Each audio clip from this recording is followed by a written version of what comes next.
Hi folks, I'm Alan Watt. This is Cutting Through the Matrix on the 5th of March 2013. As usual, I suggest newcomers, and there's always newcomers coming in to the broadcast, to go into cuttingthroughthematrix.com and help themselves to the free audios out there for download. And there's lots to go through. It's 1,500 of them now, I think. And remember, the sites you'll see on the com site or all the official sites, they all carry audios. If you find sticking on downloading one, try another, because sometimes everybody goes into the com site at the same time. And they all carry transcripts in English for print up as well of many of the talks I've given. And if you go into Alan Watt Sentinel.eu, you can get transcripts in other languages. Remember too, as I always say, you're the audience that brings me to you, because I don't bring on advertisers as guests. I don't sell products, except for the books and discs at cuttingthroughthematrix.com. And I don't have shares in any companies or anything like that. All I came out to do in the beginning was to change the direction that everything seemed to be stuck in, of navel gazing, especially in the US. I didn't realize it was a world order that was coming in. It had been designed well over 100 years ago. And that many of the changes throughout the last 100 years were leading up to the big changes that are happening now. Big foundations, private organizations had already mapped out the world. They mapped out the big corporations which they owned and their members owned, and how they would take over the world. All of its resources, use academia to train a managerial class for the world, and basically train the population to have fewer children as they would die off, and they'd bring in the new kinds of eugenics and so on, and create a better form of slaves and not so many of them. And no kidding, this is all written by top scientists and so on, very important people. They all published their books. H.G. Wells called it the open conspiracy. He was all part of it too as a propagandist. And it's true, everything's out there if you want to read it, as to what's happened and why you've got the culture that you have today. All the things that would have to be destroyed to make it happen. And one was Christianity, by the way. Like it or hate it, it doesn't matter. The fact is, Christianity had to go, because it gave you what they said was an old, contaminated form of morality. And man would have to be put off his pedestal to realize he was just another animal, and life would become cheaper. Well, that's already here. Everything that they said they bring in is actually here. So remember too, to keep me going, you can buy the books and discs at cuttingthroughthematrix.com, and you can donate as well, hopefully. And from the US to Canada, remember, personal checks are still good, as are international postal money orders in the post office. You can also send cash or use PayPal across the world, Western Union, MoneyGram, and PayPal once again. But we truly live in a planned society. An awful long time, there's been generations actually going through this, and they didn't know it themselves. People adapt to changes, mainly because everyone else is adapting at the same time. And the individuality is discouraged these days, of course. And so you understand that the society that even you brought up in today, youngsters today at 15 years of age, the future's already planned and designed for them, including the initial early indoctrination of big changes still to come in very different social morals and so on. They'll all change in their lifetime. They've been prepped for them, just as the previous generation was prepped for them too, for the changes they would experience in their lifetime. It's a simple science, actually. And I've often mentioned that Bernays, who was the chief of the secret police in Russia, when he gave a talk at the Comintern back in the 1930s to the World Communist Society, he said that it used to take a generation, 70 years, to get even a small change through in a people. Now he says we can do it as quickly and upgrade them, you call it today, in 3 to 4 years in many aspects, all at the same time. With scientific indoctrination, with television and so on, it's better than ever now. So easy. Back with more after this.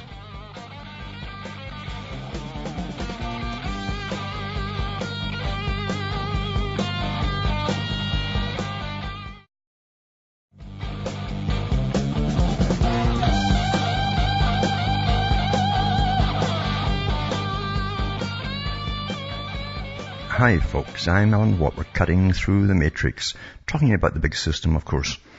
And really that's all there is to talk about these days, because the changes are coming quick and very furious in a sense too, and in your face from a lot of different sources. to get you acclimatized and used to the idea that you're now under authoritarian control, because they said that democracy would never work. Now they keep using democracy to get people into the, for all the wars we're creating across the world, so-called bringing forced democracy across the world by bombing folk out of existence and their infrastructure and everything else. This is the way of bringing democracy in. What they really mean by that is standardizing the world and getting the country rebuilt. And they have to borrow from the IMF, of course, to get the cash in the World Bank. And then they get into a central banking private system. And then, of course, they're in perpetual debt like everybody else across the world. And that's the big agenda. It's quite simple. Money controls the world. That's the power of money. And that's why they'll never change the system or those in control of the money power at the top. But countries like there happen to be ex-Soviet countries are really in a mess, a real mess, because they were looted like crazy by the Politburo and all the officials that ran Russia during the Soviet system. And they all fled out to the West, taking millions and billions with them actually, and left the place in absolute chaos. They looted the countries. But countries like Bulgaria that was left, says, it's a little article about it. It says where Western democracy, which is a joke too, because it's under the EU, which is not democratic at all, meets Russian-style corruption. And it tells you what's happened in Bulgaria. Quite an interesting article to do with the fact they're still tied to the corrupt Soviet system or Russian system for their electricity and so on, and for many developments that are still going on, or to happen actually, some of them, in Bulgaria. And they've even mentioned here too, the last government stepped down because of the big dispute over the electricity prices that had skyrocketed with these private companies. And it says that it was under full control, that this electricity system of corporate oligarchies in Moscow and in Sofia. Bulgaria has a special position in Moscow's energy strategy. Strong pressure has been exercised upon successive Bulgarian governments since the early 2000s to accept several large Russian energy projects on Bulgarian soil. The Burgas Alex Drupalis oil pipeline was developed in the early 1990s, and a framework agreement between Russia, Greece and Bulgaria was signed in Athens in 2007. And it says the project envisaged almost no benefits for Bulgaria, but posed high-level environmental risks and other liabilities for the Bulgarian Black Sea coast, a popular tourist area. It says the Gerb government, GRB, consequently revoked Bulgarian participation in the project in 2010. The South Stream gas pipeline is the second major Russian project in Bulgaria, inked by a contract between Sofia and Moscow in late 2012. It was an attempt by Russian President Vladimir Putin to offset the implementation of the EU's third energy package, made effective in January the 1st, 2013. And it says, and also they want to put in a nuclear reactor from a Russian-made one in there too, which they don't really need, it says right now, because they won't need that amount of electricity until about the late 2030s. And part of the reason, it doesn't say it in this article, but it says in others, part of the reason is there'll be so few young folk left there in Bulgaria that they simply won't be having families and living there. Everyone's trying to get out of the place because it's really deprived. And again, too, the officialdom is awfully corrupt at the top. And even all the millions are getting given to them, of course, to get into debt too by the EU and the EU central banking system. They can't pay it back. Obviously, they're so destitute. But that's the state that the so-called wonderful communists left the countries in when they looted them and robbed them and ran off to the States and different countries with all the loot. I'll put this article up tonight. It's quite interesting for those who want to see what's happening in parts of Europe. Now, I've mentioned so many times about the cultural changes. Now, cultural changes, according to Bertrand Russell, who was given authority in Britain to do sort of experimental systems of schooling on children that would have hung anybody else at the time when he promoted pre-pubertal sex amongst these young children to see if they would ever stay with a partner after that. When they get so promiscuous, would they ever stay with a partner? The idea being that the future they envisaged was to bring in promiscuity down the road so that people wouldn't mate for life, they wouldn't have children, the population would plummet, and government wouldn't have little clans of people or families around there standing up for one person in the family. The government, even H.G. Wells did the same thing. Government's ultimate goal is to have them talking right down to you, little old you, and nobody else in the way or around you. That's friends or family. Friends desert you first, you see. So everything was done a long, long time ago.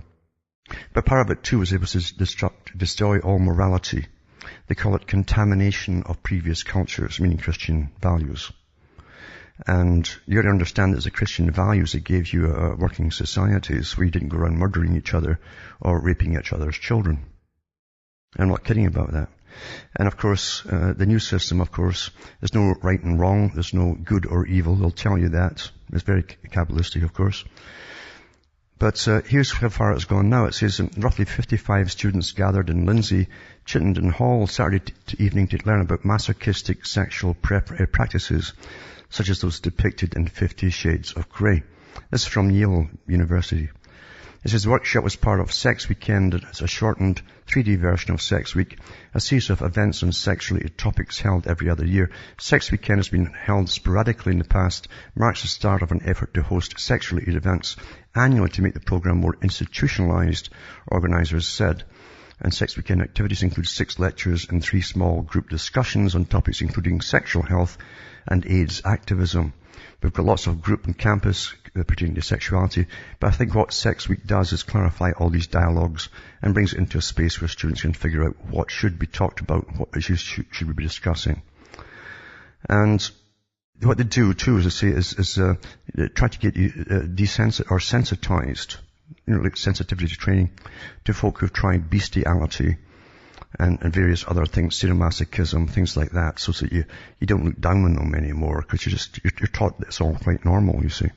And they actually say that in this, nothing is really normal at all, because that is the new normal, isn't it? It's to destroy all the old, definitely normal.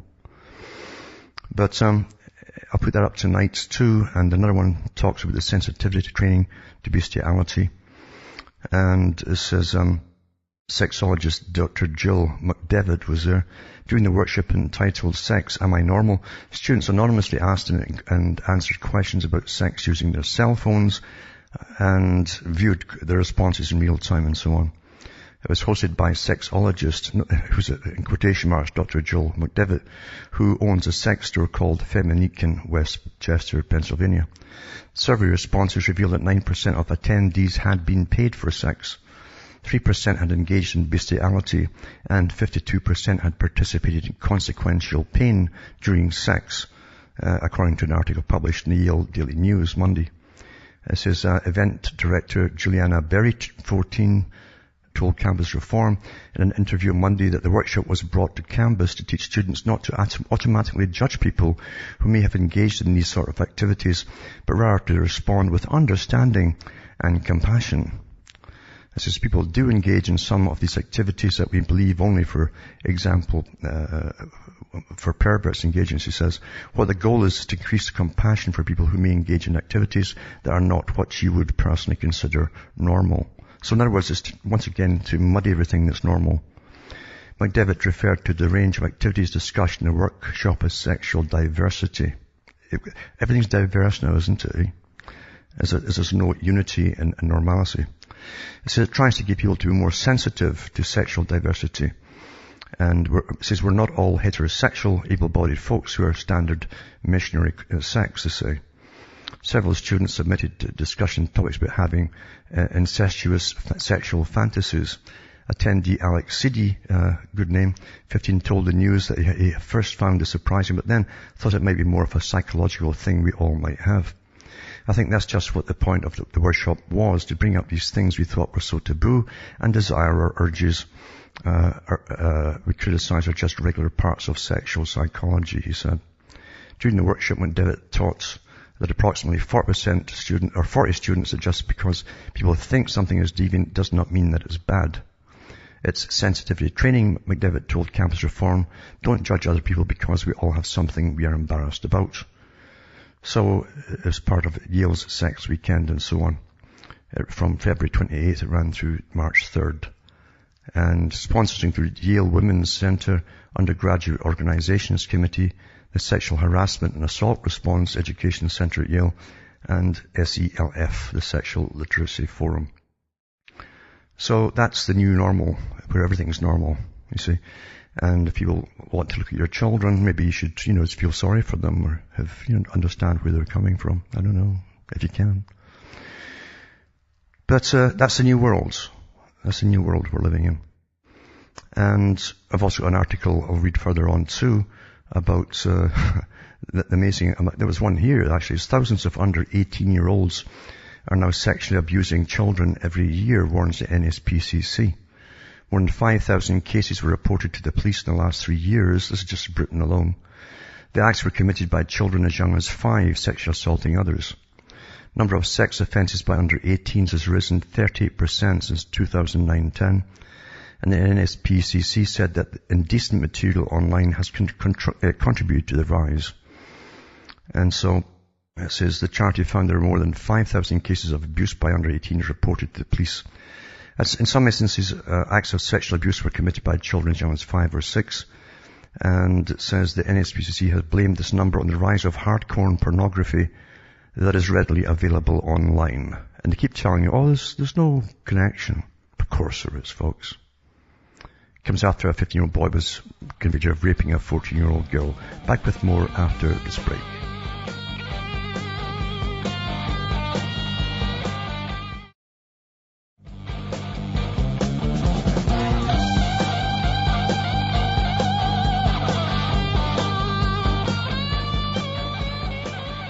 Hi folks, we're back cutting through the matrix, talking about the rise of child rape, basically, by children, on other children. And it says here, this comes after a 15-year-old boy was convicted of raping a 14-year-old girl after watching sadistic porn last week. The girl was gagged, bound and beaten up as he attempted to reenact scenes he'd seen on the internet.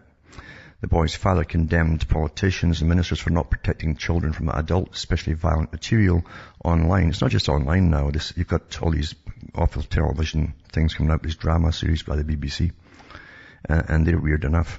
It says the Daily Mail has been campaigning for an automatic block on all adult material online as part of its block online porn campaign. Well, you know something? If the big boys didn't want the porn there, it wouldn't be there.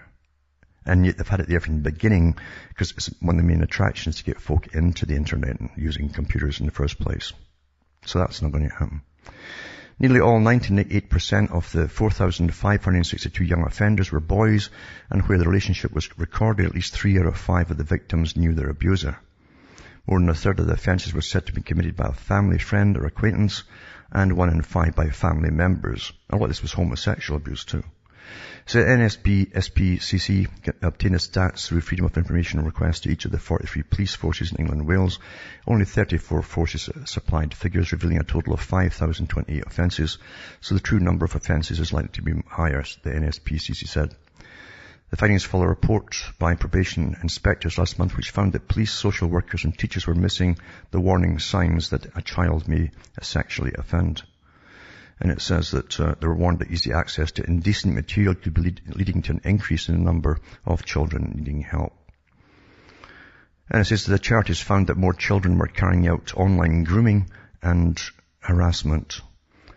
Claire Lilly, policy advisors at NSPCC, said she hoped the findings would ring alarm bells with authorities that the problem required urgent action. At one time they would say that the parents, but now it's authorities because they deal with all the parents are out the picture. And what's left to any modern family, understand? In some cases, older children are attacking younger ones. In other cases, it's sexual violence within a teenage relationship. Well, more research needs to be done, right? They've been doing that for 60, 70 years. We know that technology and easy access to sexual material is warping young people's views of what's normal or acceptable behaviour. We're treating an increasing number of children who've carried out online grooming, harassment, and chat rooms and sexting, they call it. Children who are sexually abusive often have been victims of abuse, harm, and trauma themselves. Exposure to this can make them think abusing someone or being sexually violent is okay. Well, if you look at the ill thing, we're supposed to have everyone who thinks this stuff is wrong should get sensitivity training, And bestiality too, when they're going after your pets next. Imagine bringing in visitors and they go after your pets, for God's sake. It's bad enough to go after your children or your wife or your son, but now they're after your pets as well. And the Yale one, of course, also says that, pretty well everything's normal. So that's that one. Now, for those who really don't know what's going on since 9/11, long before 9/11, in fact, they were building up, again, in the public consciousness, mainly through big TV series, long-running series like NYPD Blue and so on, the need for SWAT teams, and then you got more and more SWAT teams in cop shows and so on, making you think it was really dangerous out there than it was at the time. And then since 2001, it's been martial law almost, and everything but name, right? It's martial law. But they've been building up internal armies for years and years and years because they knew all that time ago, because the world's run like a big business plan with certain things to happen in 10 years' time, 15, 20, 30, 40, 50. Just like the Stalinists had it too. And that's how the UN has its own 10, 15, 20-year, 30-year plans and so on for different projects. So you've got the government, of course, even long before 9/11 happened, getting all prepared for it and to change society, to make it into an authoritarian society and change your idea and perception and your concept of what democracy, if you thought you had some, was all about. But anyway, there's another bill out there, as another vendor they put out there for by the Homeland Security Department, and it's for the Heckler & Koch company. Now, Heckler & Koch is a company that makes very popular weapons for special forces and for close quarter battle, they call it too. And you'll see a lot of these ones in a lot of the movies that you watch. Very big armaments company. And so there's a big tender out there for, I guess it's probably for the lines of their fully automatic machine guns that they have. For what's coming. Again, mainly for close quarter battle. They specialize in this kind of stuff. So it's a big tender being put in for that one. I'll put that up tonight too. And this one here says, the DHS purchased armored vehicles that can withstand ballistic arms fire. I've got 2 or 3 links on that one actually, and I'll put them up tonight. And you see the size of these armored vehicles, like monster trucks. And they've got the big, probably bulletproof tires on them as well. And lots of other gadgets and gizmos. And they're supposed to be bomb-proof, and can go over mines and they won't get blown up and all this kind of stuff. And it can deflect IED blasts away from the vehicle and is recommended for combat conditions such as seen in Afghanistan. So that should understand when you're reading these things, they're telling you what they want it for. Combat conditions within the United States such as seen in Afghanistan. Huh? Think about it, folks. Big things are coming. Back with more after this.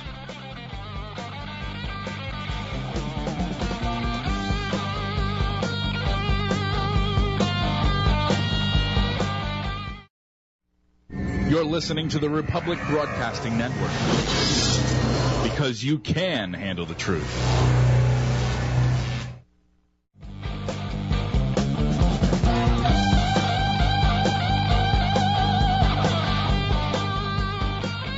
Hi folks, I'm Alan Watt. We're cutting through the matrix, talking about the ordering of all these weapons and machines for the Department of Homeland Security in the US. And remember that they're ordering 2,717 of these heavy-duty armored vehicles for use inside the US. And it says here that it can deflect IED blasts away from the vehicle and is recommended for combat conditions such as in Afghanistan. So that's what they're designed for, but here they want them for the US. 2 + 2 = what? And it says here, when creating a makeshift terrorist bomb, ammonium nitrate is an internal ingredient. The Department of Homeland Security was given oversight of procurement of ammonium nitrate after Congress requested they regulate the sale and transfer of ammonium nitrate by an ammonium nitrate facility to prevent the misappropriation or use of this ammonium nitrate in acts of terrorism. And this is quite a long article actually I'll put up tonight for those who want to read it. And it says the most recent solicitation the DHS made for 240,000 hollow point bullets has made quite a stir in the alternative media. And last August, the Pacific Southwest region, the U.S. Forest Service has solicited ammunition that's supposedly needed for target practice. In this instance, the amounts of hollow point bullets, 12-gauge rifle slugs and other accessories are smaller than DHS had requested through other federal agencies. Now remember too, hollow point bullets under the United Nations in times of war against other soldiers are illegal. It's a big no-no. But they're allowed to use them on their own populations for internal peace. And so the DHS previously ordered more than 63 million rounds of .40 Smith & Wesson jacketed hollow point bullets. The National Oceanic and Atmospheric Administration, NOAA, published a solicitation for 16,000 rounds of .40 Smith & Wesson hollow points. And the Social Security Office has also made a solicitation for 174,000 rounds of 3.57 hollow point bullets. As the DHS arming a private army with hollow point bullets with intent to shoot American armed forces, U.S. veterans and civilians. Major General Jerry Curry, who is a decorated combat veteran, an Army aviator, paratrooper and ranger, has asked the question, who does the government intend to shoot? In an op-ed piece, Curry brings up the strange purchase of hollow point bullets the Department of Homeland Security has made recently through other federal agencies like the Social Security Office and the National Oceanic and Atmospheric Administration. The DHS have ordered several thousand hollow point bullets as well. He says that no one yet has said what the purpose of these purchases happens to be. They were led to believe that they will be used in an emergency to counteract and control civil unrest. Those against whom the hollow points bullets are to be used, those calling the civil unrest, must be American citizens, since the SSA has never been used overseas to help foreign countries maintain control of their citizens. The Geneva Convention outlaws the hollow point bullets on battlefields because of their deadly nature. It really does. I mean, it blows a big hole through your back, a small hole in the front. Curry asks if DHS intends to shoot nations' military and replace them with Department of Homeland Security, Special Security Forces loyal to the administration, not to the Constitution.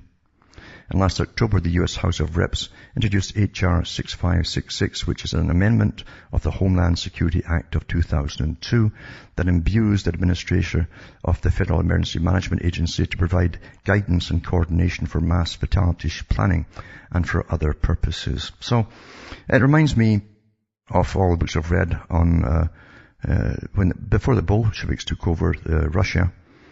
And right up to the end, people didn't think it would really happen, or life would go on as usual under a new regime. Same thing happened with in Nazi Germany. All the signs were there, but folk didn't think it would happen. And of course, all hell broke loose. And this is how people are. They can't believe it. See, you think you live in a first world country, these things could never happen here. And that's the biggest weakness you have. Because it hasn't happened here yet. You understand? But look, the signs that are going on are more than the Russians got and more than the Germans got. They're all around you. And Milwaukee police purchase a massive, they call it tank, to patrol the streets. It's actually an armored vehicle, huge monster of a thing too. Quite a picture of it. I'll put that up tonight. And you can look at the size of this big monster armored truck. Quite something indeed. So there are lots of them coming in now. The national debt's increased by more than $6 trillion since President Obama took office, marking the largest increase under any president in history. The Treasury Department's Bureau of Public Debt Friday published its daily debt record, showing the government's total debt topped $16.687 trillion. CBS News reported. On January 20, 2009, when Obama took office, the debt was $10.626 trillion. Less than 2 months into President Obama's second term, new numbers show the national debt increased by more than $6 trillion since he took office. The Office of Management and Budget Projects of the national debt will continue to increase by more than $800 billion this year alone. And, well, the normalcy goes on, because this seems to be normal, isn't it? And another article too, getting back to the tank deal or the armored vehicles. Obama DHS purchases 2,700 light armored tanks to go with their 1.6 billion bullet stockpile. I'll put that one up too. And again, another thing too is they get this all into our subconscious and our minds. Rise of the machines, army robot that can run faster than a man and throws huge cinder blocks around like a child throwing a toy. It says there, these are the latest chilling images of the LS-3 Alpha Dog, the four-legged robot that DARPA, the US Defense Agency responsible for development of new technologies for use by the military, is developing. Previous reports have described the prototype part of the Big Dog project as a robotic battlefield pack mule capable of carrying 400 pounds of equipment to help human soldiers in combat. But the latest footage reveals that the Alpha Dog has developed a scary new skill, throwing cinder blocks around with relative ease. And it gives you a little picture of it all below doing it. I don't know, as I say, people will just ignore everything until the balloon goes up, as they say. Scientists, of course, we're in the age of scientific dictatorship. They're really working on behalf of the big bankers, at the top, that put them in power. Because Lord Bertrand Russell, who helped design this part that we're living in today, the whole culture, the whole thing, all the big changes, back in the 1950s, talked about the coming scientific dictatorship. And it would be utterly ruthless, he said. He was all for it. He said it would be utterly ruthless. And the public would have to be trained to obey them. And most folk have already obeyed. You just put expert there and they'll believe them. It's very easy. Scientists say exclusive club to assume command of global geoengineering, that they're not doing, of course. And it says, scientific publications envisions a strategic multilateral implementation of planetary-scale geoengineering through an exclusive club that increases benefits to members at the expense of those excluded. In a recent publication published by Environmental Research Letters, 3 scientists have published the results of a computer simulation game probing several scenarios on how best organize a unilateral implementation scheme of global geoengineering. One is a sufficiently powerful international coalition might be able to deploy solar geoengineering. Here we should show that regional differences in climate outcomes create strategic incentives to form coalitions that are as small as possible while still powerful enough to deploy solar engineering. Defining geoengineering as intentionally reducing the amount of sunlight that reaches the Earth's surface through the use of stratospheric aerosols, spraying in other words. The authors use climate models, such as the one used by the IPCCs, as the basis for the gaming activities which they describe as global thermostat setting games. Now, they've been doing it since 98 solid. That's when they were in action all together across different countries in the world, spraying us daily with this stuff. The characteristics of coalitions to geoengineer climate modeling using global thermostat setting games based on climate model results, and the coalition members have incentives to exclude non-members that would prevent implementation of solar geoengineering at a level that's optimum for the existing coalition, authors Catherine Rick and Ken Caldera points out. Under rules and assumptions, the authors explain that the game takes place in 2 stages. During the first stage, players choose their memberships and the winning coalition is formed. In the second stage, the winning coalition acts as a single actor to maximize the benefits of geoengineering to all coalition members. Players outside the coalition do not make decisions at this stage. And it says, from the assertion that man-made climate change will have different results from region to region, the scientists involved in this modeling business factor these differences into their global thermostat setting game, as a result of which research different international coalitions that would be most likely to succeed in starting and maintaining a global geoengineering effort. And they go through it all, and through it all, and through it all. It's quite a lengthy article.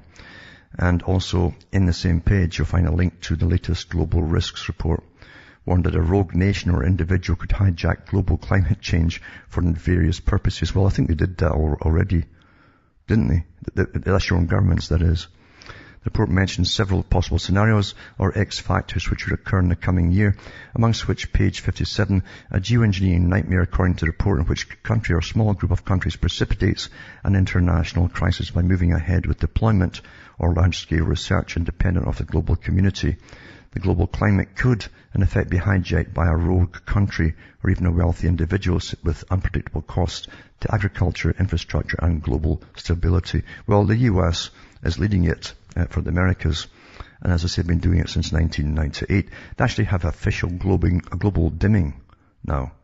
You look up global dimming, and NASA admitted that too, with all this masses of spray in the air. You don't get a perfectly blue sky anymore when they're spraying. It mushes into this awful mush above your head and starts filtering out sunlight. And it's also affecting the weather, which is really getting too cold, of course.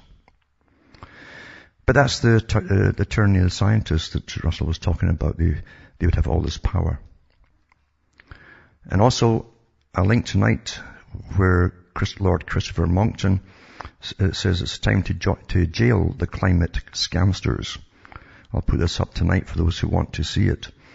And as I say, he goes through the usual thing that there's been no global warming for 17 years, etc., etc. And also put up a link tonight from an Australian politician who took part in the summit, and she talks about Agenda 21 and everything else they're doing in Australia, and how this all ties in with that too. And, I've always said this, you'll never get any partial truth, not even a partial truth, about any major player in the world until at least 50, 60 years after they're dead. And they also have these contracts too of silence under Official Secrets Acts. But it says that revealed the banker who shaped the modern financial world after World War II was a Soviet spy who wanted America to become communist, it says. Harry Dexter White has got here, but his actual name was Waits or something, represented the US at Bretton Woods Conference in 1944. He helped create the institution which led to capitalism taking over the world. Bank for International Settlements that the Royal Institute of International Affairs wanted, because he was one of their boys, by the way. I've told you they wanted to bring in a form of communism. See, the big bankers ran and still run the Royal Institute of International Affairs and the Council on Foreign Relations. And this actually, it actually adds and confirms the inquiries that were done in the 1950s to do with the big foundations which were funding the far, far left, and the Congress sent out the Rees Commission to find out why they were doing this. Well, this is all CFR, Royal Institute of International Affairs, you see the bankers at the top. And they found out during that inquiry that the Soviet system, when it would sort of fade away, would also transfer as culture into the West and would become one culture. It's already happened. Anyway, Harry Dexter White represented the US at Bretton Woods Conference in 1944. He helped create the institutions which led to capitalism taking over the world, but he harbored communist views and dreamed of Soviet domination. He says it was the architect of the post-war financial system, and it's now emerged that the brilliant economist was in fact a staunch anti-capitalist who worked for the big bankers, who privately praised the Soviet Union's communism. He wasn't so private about it. Documents unearthed at Princeton University prove that although White devoted his life to strengthening Western capitalism, he secretly despised the system he created and believed it would eventually be overtaken by the state-controlled economy of the USSR and its allies. Now, they call him a genius. I know why they call him this, because certain people do. Did not live long enough to find out how wrong he was, as he died in 1940 before the decades-long boom enjoyed by the US and Europe and the slow decline of the East. And it says that the astonishing revelation of White's communist sympathies finally explains why he agreed to spy on his own country for the Soviets. Well, he didn't actually see his own country. A lot of them didn't, in fact. Even while representing America at this 1944 Bretton Woods Conference, which would determine the post-war economic order. Even though the conference ensured a post-war global financial climate dominated by the American dollar, White is thought to have been feeding information to Moscow for years. Of course they knew all this stuff about him. It says, while White's espionage has been an open secret and acknowledged by presidents from Truman to Nixon, historian Ben Steele discovered new notes from the economist's Princeton archives during the 1944, when he was at the height of his powers in the administration of President Roosevelt. When Roosevelt came in, Roosevelt brought stacks of these known card-carrying communists with him. That was open knowledge. A lot of them, again, hadn't even been born in the US. They come from the Eastern Bloc. It says the essay, headed by Political Economic Int of Futures, it says, outlines a post-war world where the Soviet specialist model of economic planning takes over from the American liberal capitalist one, according to an article of Mr. Steele in Foreign Affairs. Now tie that in with Agenda 21. and abolition of private properties, etc., etc. And it says U.S. delegates attending the Bretton Woods conference, and it shows you who they all are, all the usual faces there. And it says, the unpublished notes argue that the West has demonized the Soviet Union and dreams of a strange alliance between the U.S. and their communist rivals that would create a new world order. Exactly what the Rees Commission found out. So that validates that. In his essay, White predicts that the change will be in the direction of increased control over industry and increased restrictions on the operations of competition and free enterprise. Well, it's absolutely true. Under the free trade negotiations, only selected big international corporation boys are allowed in. So that's already happened, you see. And plus we bail them out too, public-private. Extraordinarily, he concludes that Russia is the first instance of a socialist economy in action, and it works. And it did work for the Politburo and all the relatives, because it was really a hierarchy of relatives at the top all through its whole time. And they looted the country well, as I say, and plundered it well too. And they ran off with billions when the wall fell out to the west. And this is how Bretton Woods helped build the modern world. Harry Dexter White was one of the greatest economic minds in history. I don't think so. But he might have been bitterly disappointed with his legacy. He was arguably the most influential figure at the United Nations Monetary and Financial Conference in Bretton Woods, New Hampshire. Well, as I say, he was the Royal Institute of International Affairs boys, the biggest bankers in the world, promoted White. They put him out there to create the Bank for International Settlements that runs all the central private banks of the world. Back with more after this.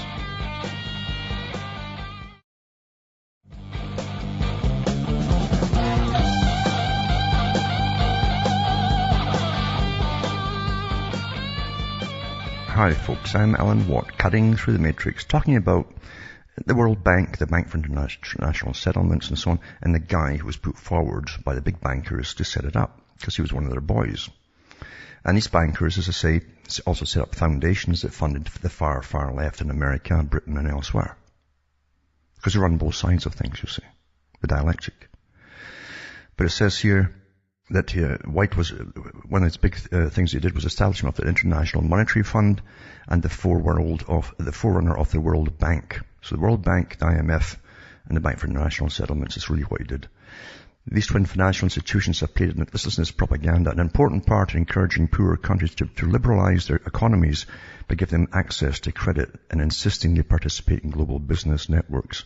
What it's done, of course, is allowed them to bring in the big international corporations that plunder them until they can find cheaper labor somewhere else. Then they move on, leaving a wasteland, as they know.